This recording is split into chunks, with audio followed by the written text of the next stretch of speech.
So here we have the city of Tucumán, I guess. And so here is one of the major crop producing cities or whatever, and it is connected by railway.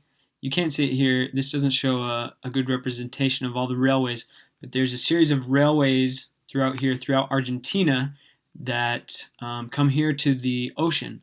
So one of these partnerships between Argentina and China is that China wants to offer about $10 billion in loans to help revamp these railway systems in Argentina.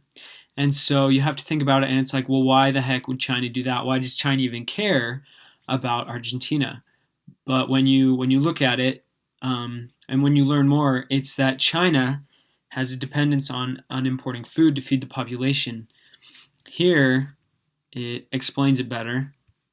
It says Argentina was the world's second largest corn exporter behind Brazil in 2012-2013.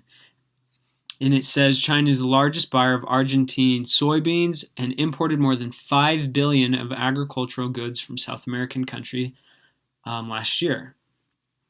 One downside is from advancing these railways is that it's going to take a toll on the trucking business in Argentina. So there's been some kind of revolts and strikes between the truckers against this type of deal. So China is offering a substantial amount of money to help improve these railways throughout Argentina, because right here you have the Andes Mountains, and it's kind of hard to get through there.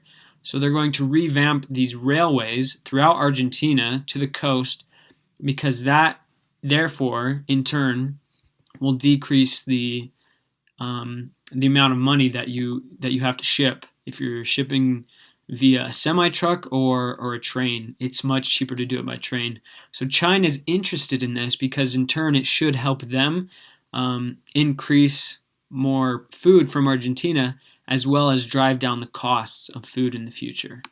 So that's one of the looks at the global partners of Argentina. So these are the 8. Well, we just focused on the last 3 of the Millennium Development Goals. It's important to learn about these because Argentina is a huge exporter of resources throughout the world. And so if they do bad, it in turn will affect other countries like Brazil especially, and China. So if a problem happens there, it's going to affect them, because as we are all globalized, as each country becomes kind of dependent on each other with food, energy, products, resources, it's going to take an effect on all of us, because we're all kind of tied together through globalization. So as we look at these goals and we try to address the problems and try to fix them, it should help out, I guess you could say, locally and globally. Because if people are doing well here, have better health, the environment is doing well as a country, they are successful, it's going to help other countries, I guess, throughout the rest of the world. So that is our look on that, and that's it. Thank you.